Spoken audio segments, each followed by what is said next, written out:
Selamat pagi, Assalamualaikum warahmatullahi wabarakatuh. Semoga dalam keadaan sehat walafiat ya. Jangan lupa tetap selalu semangat karena kalian sudah kelas 6. Hari ini kita akan belajar bahasa Indonesia. Tema 2 KD 3.4 dan 4.4. Buku yang harus kamu siapkan adalah buku tematik terpadu 6B. Nah, apa yang akan kita pelajari hari ini yaitu menggali informasi penting dari buku sejarah menggunakan aspek kata tanya apa, di mana, kapan, siapa, mengapa, dan bagaimana. Sudah disiapkan buku catatannya? Pada kesempatan ini kalian akan mendapatkan tugas literasi berkala. Jadi tugas ini nanti bisa kalian kumpulkan pada bulan berikutnya saat pelajaran bahasa Indonesia. Apa aja tugas literasinya? Kamu bisa simak pada video selanjutnya. Nah, kamu baca halaman-halaman yang sudah ditunjuk Wika. Kemudian kamu kerjakan sesuai dengan perintahnya. Ingat ya, karena ini kegiatan literasi, jadi kamu tidak perlu terburu-buru membacanya. Yang penting kamu paham isi dari bacaan tersebut. Halaman mana saja yang merupakan kegiatan literasi berkala? Yang pertama adalah judul bacaan, peristiwa, ringkas cengklok, dan perumusan teks proklamasi, halaman 3-4. Yang kedua, bacaan berjudul W.G. Rudolf Supratman, halaman 18-20. Yang ketiga, bacaan berjudul Fatmawati, halaman 34-35. Yang keempat, bacaan tentang pertempuran Medan Area, halaman 41-43. Yang kelima, peristiwa Bandung Lautan Api, halaman 56-58. Jangan lupa ya, dicatat halaman mana saja yang harus kamu baca. Selanjutnya yaitu bacaan yang keenam, perlawanan rakyat Makassar, halaman 65-66. Yang ketujuh, bacaan tentang konferensi meja bundar sebagai sarana penyelesaian pertikaian, ada di halaman 77-78. Yang kedelapan, bacaan tentang Sultan Syahrir, halaman 83-84. Yang kesembilan, bacaan tentang sejarah terbentuknya TNI, halaman 102-103. Baca baik-baik dan cermati. Dengan banyak membaca, tentu kamu akan mendapat banyak ilmu. Nah, bacaan-bacaan tersebut juga berisi tentang perjalanan perjuangan kemerdekaan Indonesia loh. Jadi semangat membaca ya. Yang akan kita bahas hari ini adalah tentang dua bacaan yang ada di bukumu. Kamu bisa jadikan ini sebagai acuan dalam mengerjakan. Kita lanjutkan ya pelajarannya.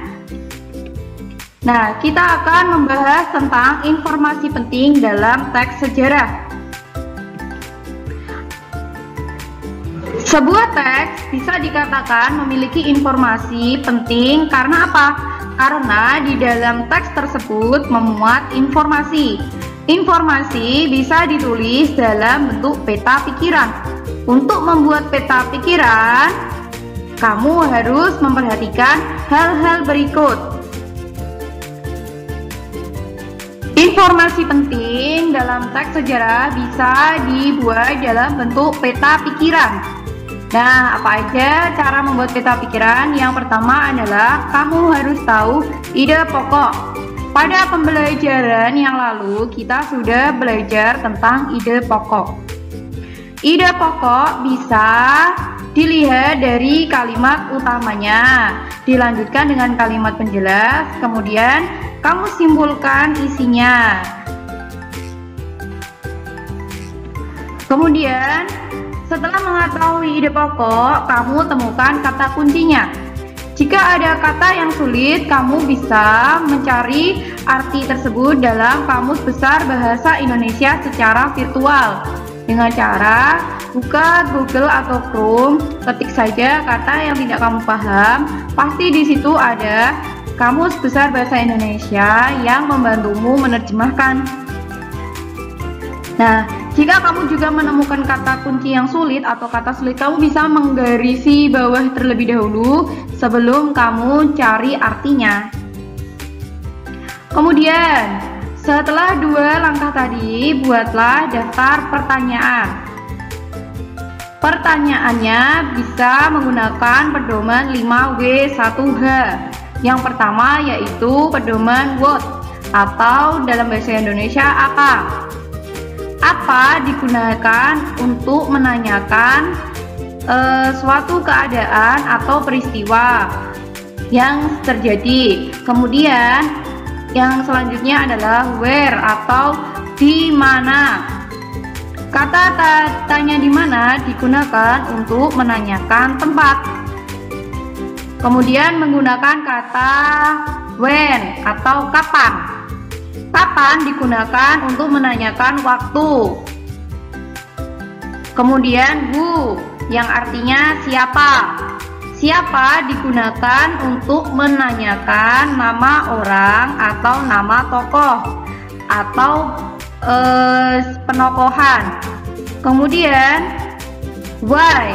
Why digunakan untuk menanyakan sebab, akibat, atau alasan. Dan yang terakhir adalah how. Dalam bahasa Indonesia diartikan bagaimana. Bagaimana digunakan untuk menanyakan keadaan. Seperti itu. Terus setelah membuat daftar pertanyaan, kamu dapat merangkai ide pokok dan pertanyaan-pertanyaan tersebut, kemudian mencatat informasi penting untuk melengkapi bagian tersebut, melengkapi bagan-bagan tersebut. Bisa dipahami ya? Untuk memudahkan kamu belajar tentang peta pikiran, Wika contohkan tentang bacaan yang berjudul Peristiwa Bandung Lautan Api. Ada di bukumu paket halaman 56 sampai 57. Tadi yang pertama kita menggunakan kata tanya apa. Nah, kira-kira pertanyaan yang bisa ditulis berdasarkan bacaan tersebut adalah apa yang menjadi latar belakang peristiwa tersebut? Kira-kira jawabannya apa ya? Nah, apa yang menjadi latar belakang peristiwa tersebut?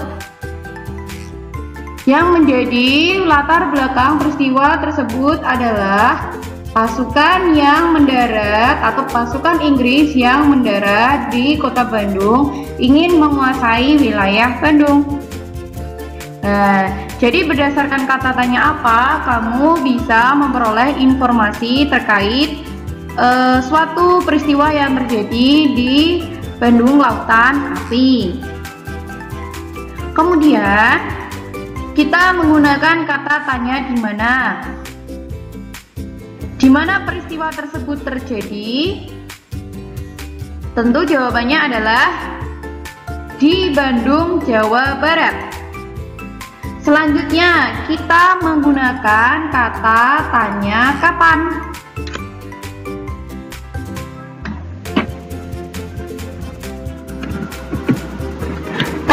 puncak dari peristiwa tersebut? Coba lihat paragraf 3. Nah, di situ dijelaskan bahwa pertempuran antara pejuang Bandung dan Sekutu pecah pada tanggal 6 Desember 1945. Itu artinya untuk menjawab pertanyaan kapan puncak dari peristiwa tersebut, jawabannya adalah 6 Desember 1945. Selanjutnya kita akan menggunakan kata tanya siapa. Siapa yang terlibat dalam peristiwa tersebut? Nah, kata tanya siapa ini menunjukkan pertanyaan nama orang. Jadi, siapa yang terlibat dalam peristiwa tersebut? Jadi orang-orang atau siapa saja atau penduduk yang terlibat dalam peristiwa tersebut. Dalam bacaan dijelaskan yang terlibat dalam peristiwa tersebut adalah TKR, Tentara Keamanan Rakyat, kemudian pasukan Sekutu, ada Gubernur Jawa Barat, ada juga Jenderal McDonald. Selanjutnya kita akan menggunakan kata tanya mengapa.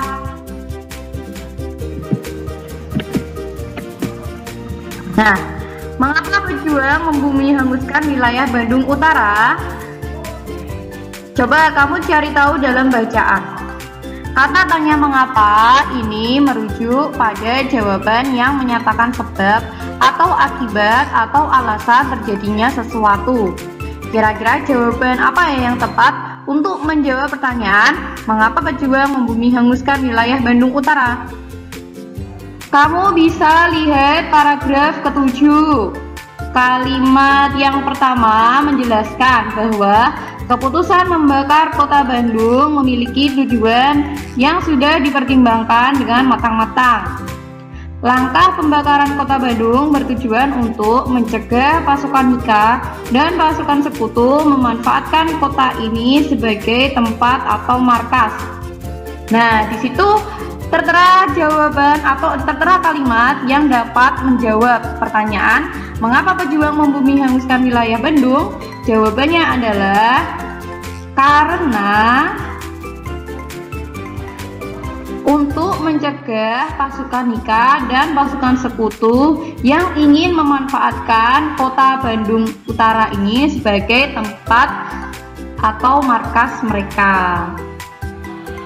Selanjutnya kita akan menggunakan kata tanya bagaimana. Nah, bagaimana aksi pejuang mempertahankan wilayah tersebut? Nah, ini jawabannya bisa berupa alasan atau fakta yang sesuai dengan bacaan itu ya. Mari kita cari bersama-sama. Menurut bacaan tersebut, aksi yang dilakukan para pejuang adalah membakar wilayah Bandung supaya tempat tersebut tidak dijadikan sebagai markas dari para Sekutu. Nah, pada peristiwa ini juga ada pasukan dari Indonesia yang gugur, yaitu Rahman dan Muhammad Toha. Setelah mendiskusikan jawaban dari pertanyaan tadi, mari kita lanjut mempelajari tentang kalimat efektif. Nah, apa itu kalimat efektif? Kita bisa lihat dari ciri-cirinya. Yang pertama adalah ada ketepatan struktur di dalamnya. Jadi kalimat tersebut memuat subjek, predikat, objek, dan keterangan. Yang kedua, ada ketepatan penggunaan imbuhan. Misalnya ada imbuhan kata me, di, dan lain sebagainya. Yang ketiga adalah kata yang dipilih cermat, menggunakan kata baku sesuai dengan konteks yang disampaikan. Artinya, Kalimat tersebut tidak mengulang-ulang kata atau kalimat yang tidak penting. Kemudian, ejaan atau penulisannya menggunakan kata baku. Untuk lebih mudahnya, kamu perhatikan contoh berikut ya. Contoh kalimat efektif. Kamu bisa simak halaman 58. Kalimatnya adalah para pejuang melawan Belanda di medan perang. Kata para pejuang merupakan subjek. Subjek adalah orang yang melakukan pekerjaan. Kemudian kata melawan merupakan predikat atau yang disebut kata kerja. Kemudian Belanda adalah objek atau yang dikenai pekerjaan. Dan di medan perang adalah keterangan. Bisa dipahami ya tentang subjek, predikat, objek, dan keterangan ya. Jadi kalau kata di medan perang ini merupakan keterangan tempat. Bisa juga keterangan waktu, misalnya para pejuang melawan Belanda di pagi hari. Lah, kata pagi hari itu juga termasuk keterangan, tapi keterangan waktu, gitu ya. Kemudian, ciri yang kedua dari kalimat efektif tadi adalah memiliki imbuhan yang sesuai. Imbuhan melawan. Ya, jadi imbuhan jika bertemu dengan kata lawan, dia menjadi kata melawan. Misalnya ada kata lain juga, melukis, menebal, menantang, seperti itu. Menantang itu dari kata dan tantang. Nah, bentuk efektifnya adalah menantang, seperti itu. Bisa dipahami ya? Nah, selanjutnya contoh yang lain yaitu 1. Akibat serangan yang dilakukan pejuang Bandung, pihak Inggris melalui McDonald mengeluarkan ultimatum kepada Gubernur Jawa Barat. Sesuai di bukumu, itu kata-kata yang dipilih menggunakan kata baku, kalimatnya juga cermat dan sesuai dengan konten yang atau kalimat yang disampaikan. Sesuai dengan konteks kalimat yang akan disampaikan. Jadi kalimatnya itu lugas dan jelas gitu ya. Kemudian contoh yang kedua, para pejuang laki-laki perempuan gigih melawan penjajah. Apakah ini termasuk kalimat efektif? Wah, no. Jadi ini bukan kalimat efektif. Kenapa demikian? Karena pada kalimat tersebut ada pengulangan kata atau penggunaan kata yang tidak diperlukan atau tidak efektif. Misalnya, jika sudah ada kata para pejuang, maka tidak memerlukan kata laki-laki atau perempuan. Jadi cukup para pejuang gigih melawan penjajah, seperti itu. Untuk membuat kalimat efektif, kamu memerlukan kosakata baku. Apa itu kosakata baku? Kosakata baku adalah kata yang cara pengucapan atau penulisannya sesuai dengan kaidah-kaidah standar atau kaidah yang telah dibakukan. Kaidah standar yang dimaksud adalah kaidah yang sesuai dengan pedoman ejaan bahasa Indonesia atau PUEBI. Nah, untuk pedomannya atau untuk mencari kata baku tersebut, kamu bisa mengecek di Kamus Besar Bahasa Indonesia atau kamu bisa melalui Google, kemudian ketik PUEBI dan kamu bisa temukan kata baku di PUEBI secara daring. Nah, untuk lebih jelasnya, Bu Ika akan menunjukkan beberapa contoh kata baku dan tidak baku. Yang sering kalian ketahui, kosakata tidak baku adalah praktek. Ternyata penulisan praktek itu tidak baku. Nah, bentuk bakunya adalah praktik, resiko, Bentuk bakunya adalah risiko. Kemudian kosakata tidak baku alternatif, bentuknya alternatif. Tidak menggunakan huruf V, tapi F. Kata aktivitas ternyata menggunakan F itu adalah bentuk tidak baku. Yang baku adalah menggunakan V. Fondasi yang baku menggunakan huruf P.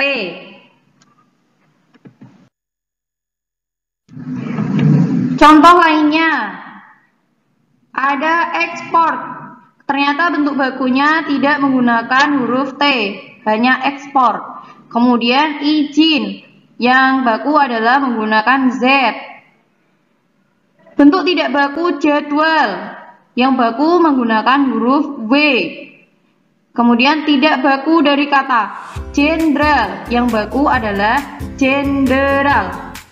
Kemudian sistem, yang baku adalah menggunakan E, sistem.